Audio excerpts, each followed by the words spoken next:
friends, this is Miss Betterton, and I'm here ready to read book number 42, A Good Night for Ghosts by Mary Pope Osborne.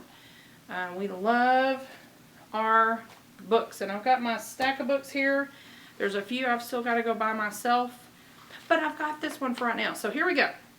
Alright, this is chapter 1 of A Good Night for Ghosts. The chapter is called Way Down Yonder in New Orleans. Jack was asleep. He was dreaming that he was sleeping on a boat. It was rocking back and forth, back and forth.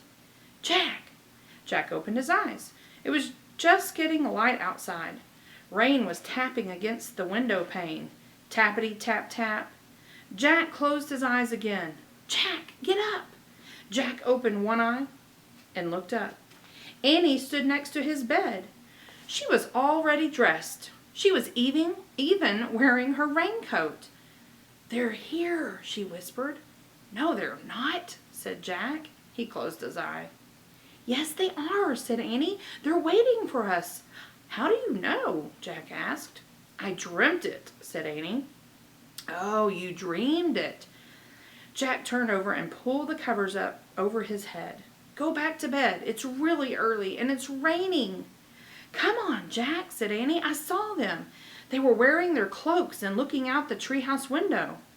"Great," said Jack. "I just dreamed I was sleeping on a boat."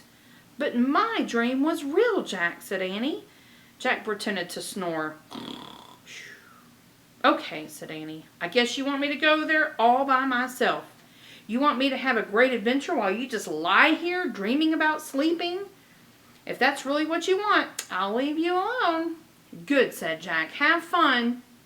"Don't worry, I will," said Annie, and she left Jack's room. Jack lay still for a moment, listening to the rain fall outside. "Darn," he thought, listening to the rain fall outside. "What if she's right?" Jack heaved a sigh. Then he climbed out of bed. He pulled on his clothes and grabbed his backpack.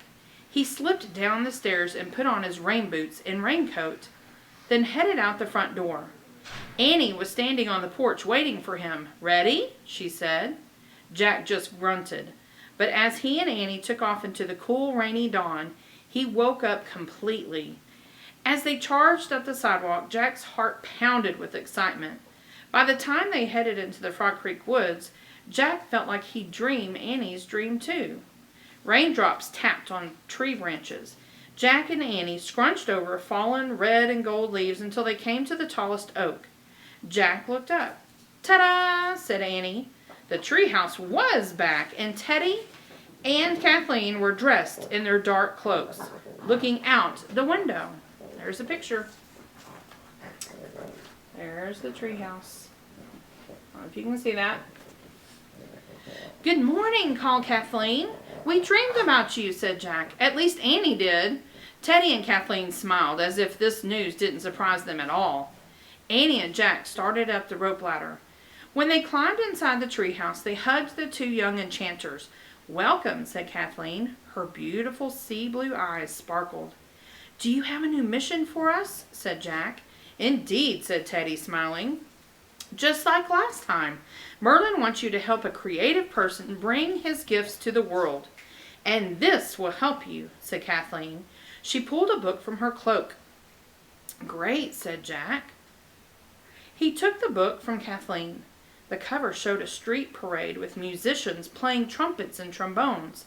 The title was A History of New Orleans Music. "New Orleans?" said Annie.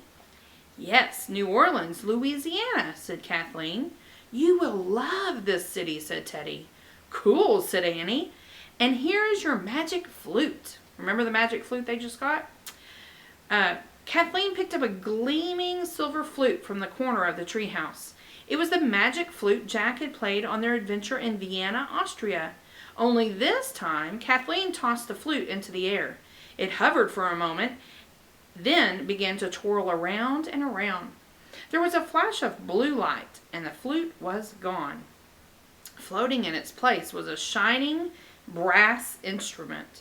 Kathleen plucked the instrument from the air. "This time you will play a magic trumpet," she said. "Oh, man," breathed Jack. "That's incredible. Yeah, said Annie. I've always wanted to play the trumpet. Kathleen laughed. Well, this is your chance, she said. The trumpet's magic will make you a brilliant performer. But the magic can only happen once, Teddy reminded Jack and Annie, just as on your last journey with the magic flute. Play the trumpet only when you face your greatest danger, and while one of us plays, the other has to make up a song, right? Said Annie.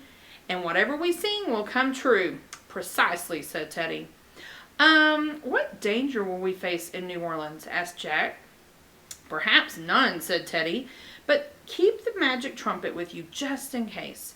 And remember, after you have played it, the magic will be gone and it will become an ordinary trumpet. Got it, said Jack. He took a deep breath. Okay, said Annie. Ready? Wait, said Jack. Can you tell us what kind of creative genius we're looking for? We could do more than that, said Kathleen with a smile. We can tell you his name.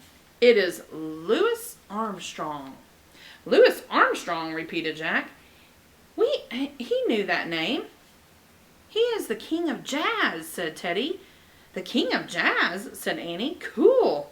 Yes, said Kathleen, but Louis Armstrong won't know that when you meet him. It is your job to put him on the right path. To give him the gifts to the world, said Annie. Got it. Good, said Teddy, and now you should go. Right, said Jack. He pointed at the cover of the book. I wish we could go there, he said, to New Orleans. To meet the king of jazz, said Annie. Good luck, said Teddy, as he and Kathleen waved goodbye. The wind started to blow. The treehouse started to spin. It spun faster and faster. Then everything was still. Absolutely still. Chapter 2, Money Blues. The hot, muggy air was filled with noise. Jack and Annie heard the clippity-clop of horses' hooves. They heard voices calling out, crawfish pies, buttermilk, gumbo for sale here. Jack looked down at his and Annie's clothes. They were both wearing white shirts and dark trousers with suspenders. Jack's backpack had turned into a cloth bag. Neither Jack nor Annie was wearing shoes. Wow, we're barefoot. That's cool, said Annie. And at least I can run in these pants. I like them a lot better than the dress I wore on our last mission. Yeah, Jack smiled, remembering Annie's long, frilly dress in Vienna and his velvet coat and white wig. I like being barefoot too, he said. But what year did we come to? I can't tell from our outfits. Jack and Annie looked at out the window. The treehouse had landed in a grove of palm trees. Not far away, steamboats churned down a river. Below them was a bustling city scene. Rows of stores lined both sides of a wide street. Vendors were selling food from carts. Women shoppers wore long skirts, and men wore white suits and hats. Mule carts and horse-drawn buggies bumped alongside a few antique-looking cars.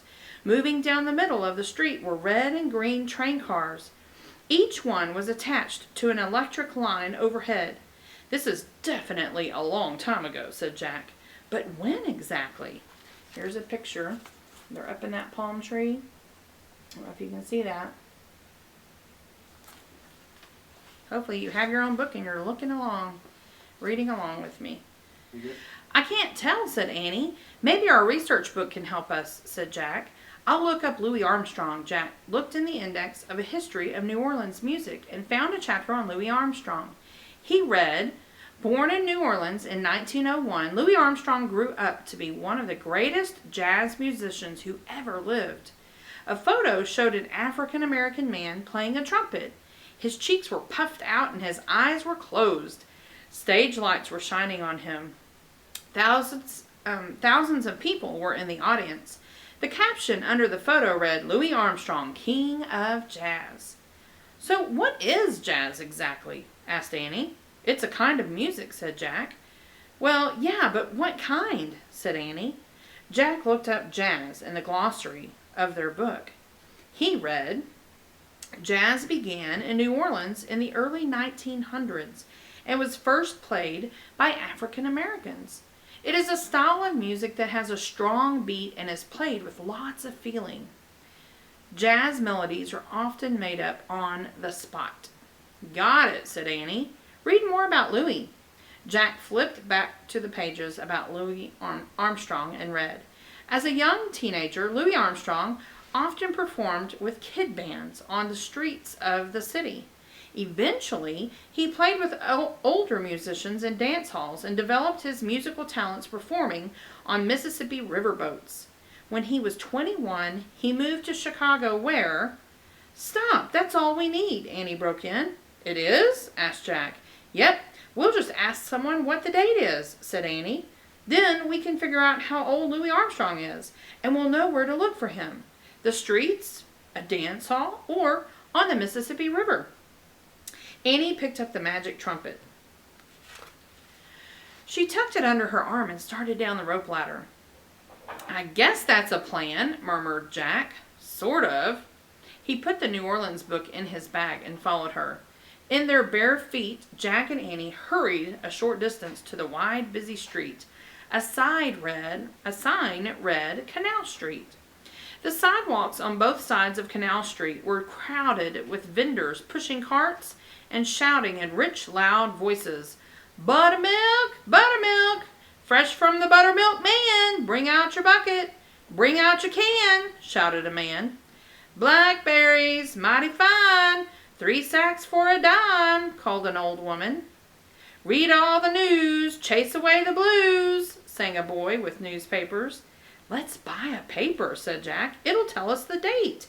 Jack and Annie ran over to the boys selling newspapers. A paper, please, said Annie. A penny, please, said the boy.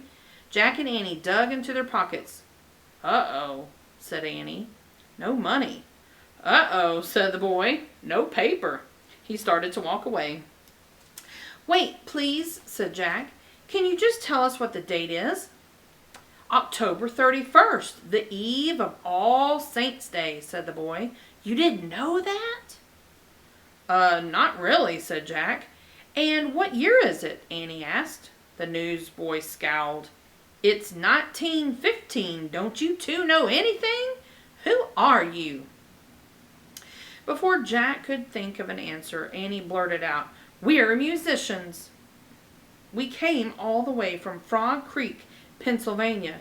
She held up their trumpet. Oh, right. And it's a different year in Frog Creek, Pennsylvania than here in New Orleans, Louisiana. I forgot. The newsboy headed up the street, laughing at his own joke. Well, yeah, said Annie. Jack laughed.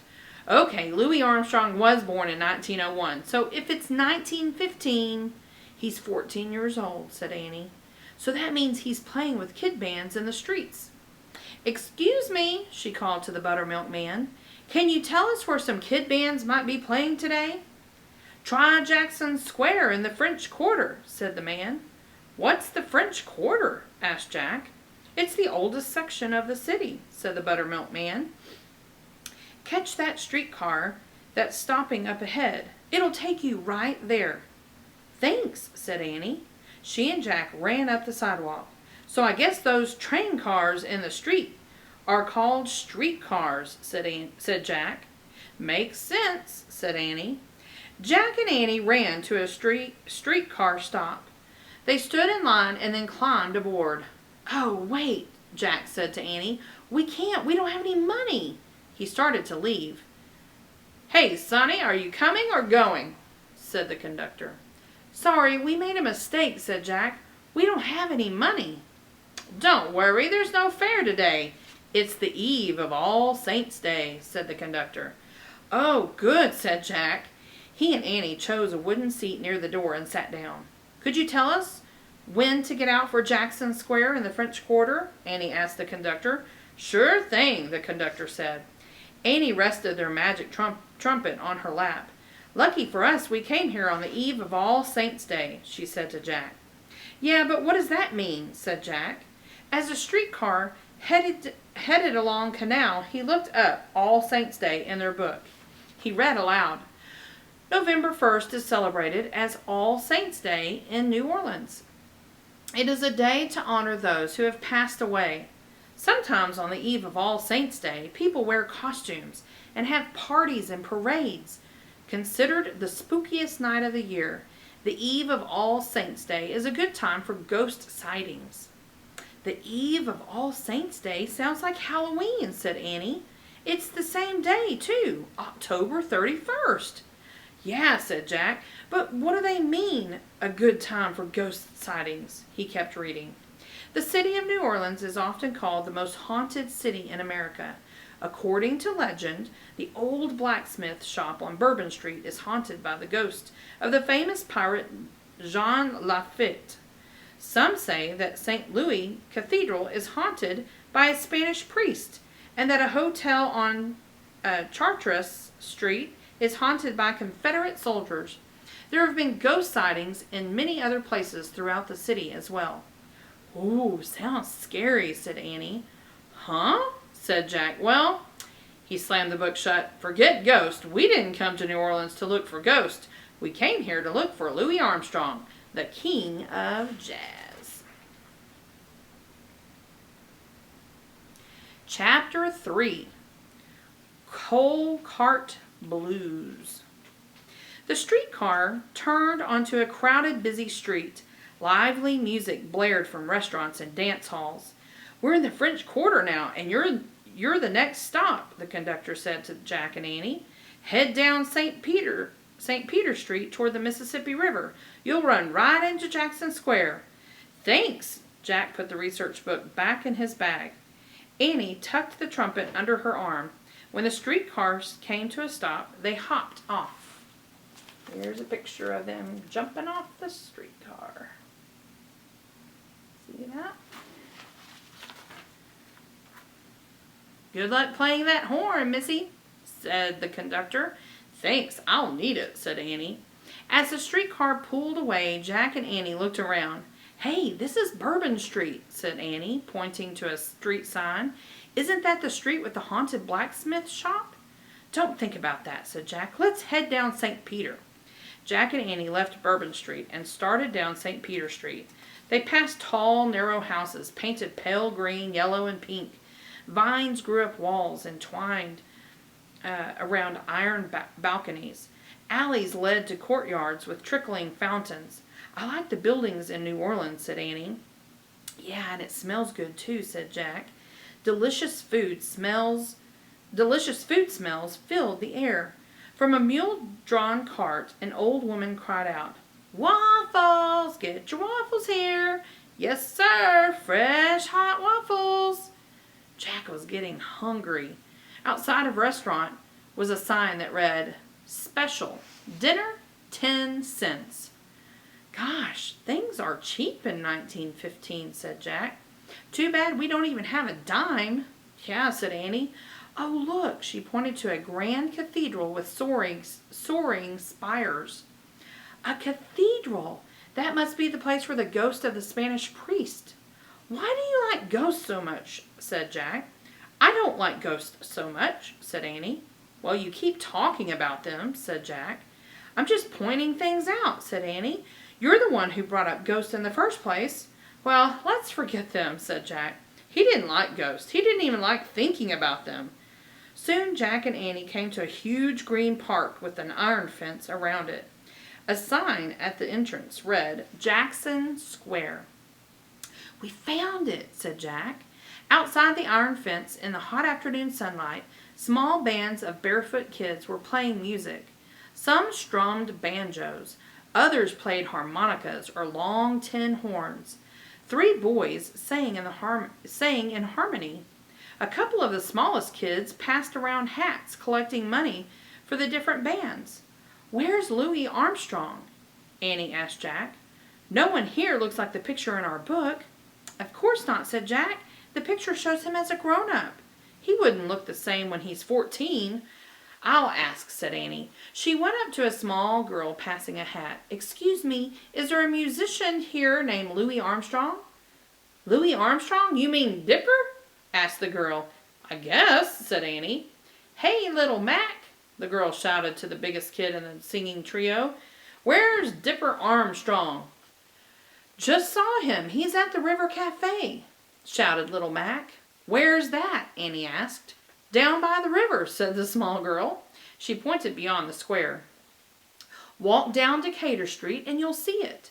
The girl held up the hat as if asking for a donation. "Sorry, no money," said Jack. "But thanks for your help," said Annie. She and Jack left the square. They hurried along Decatur Street. "So Dipper must be the nickname for Louis Armstrong," said Jack. "Yeah," said Annie. "And Dipper must be playing music at the cafe." "There it is," said Jack. He pointed to a red sign on a slanted rooftop.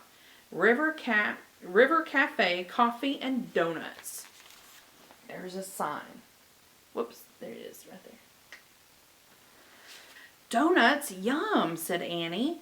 Jack and Annie walked under a striped red awning. Waiters in white jackets were running around with trays of coffee and delicious-smelling donuts. Jack's mouth watered. "That's funny. There's no music here," said Annie. "Excuse us," she called to one of the waiters. "Have you seen Louis Armstrong or Did you come here to buy something, kids?" the waiter interrupted rudely. "No, we don't have any money," started Jack. "Then out, boy," the waiter shouted. "No begging in here." "He's not begging," said Annie. "We're looking for—" "I know beggars when I see them. Out," said the waiter. "Let's go. I don't think Dipper's in here anyway," said Jack. "Wait a minute. I have to tell them that we're not beggars," Annie said. "It's not worth it. Come on," said Jack. Jack was mad too, but he pulled Annie out from under the awning. "I think it's the way we look," he said. "Our clothes make us look poor, and we don't have shoes on." "It's not fair," said Annie. "Forget it. We'll ask someone else where to find Dipper," said Jack. On the street by the cafe was a mule cart filled with coal. A young teenager was putting a bucket and shovel into the back of the cart. He was barefoot and wore clothes like Jack's and Annie's. "Excuse me," Jack called. "Do you know where Louis Armstrong or Dipper?" The boy turned. When he saw Jack and Annie, he grinned. He had the friendliest smile Jack had ever seen. "Louis Armstrong?" he said. "That's me. How can I help you, man?" Jack was at a loss for words. He hadn't thought about what to say to Louis Armstrong when they found him. "Hi, Dipper," said Annie, walking up to the boy. "We're Jack and Annie from Frog Creek, Pennsylvania. Friends of ours told us to find you when we came to New Orleans." "What friends?" asked Dipper. "Teddy and Kathleen," said Annie. The boy looked puzzled, but then his gaze fell on Annie's trumpet. "Hey, nice horn. Can you play that thing?" "Only when the time is right," said Annie. "And when's that?" asked Dipper. "I won't know till I feel it," said Annie. Dipper smiled his radiant smile again. "Ha! I know just what you mean," he said. He wiped his hand on his pants and held it out to shake. "Any friends of Teddy and Kathleen's are friends of mine." As Teddy shook Dipper's hand, he sputtered. You know Teddy and Kathleen?" "No, man, never heard of them," said Dipper. "But I consider everybody my friend." Oh, said Annie. She and Jack laughed. "Only problem is, I can't hang out with y'all right now," said Dipper. He climbed onto the mule cart. Where are you going, man?" asked Jack. "I'm making my rounds with this coal cart," said Dipper, "and I have lots more work to do today. But be sure to look me up the next time you come to town. And say hi to my pals, Teddy and Kathleen." Dipper waved at them and then shook the reins. "Go long, mule," he said. The mule clopped over the brick street, pulling the coal cart away from the River Cafe. Louis Armstrong was gone. All right, well, join us tomorrow, and we're going to read more of A Good Night for Ghosts.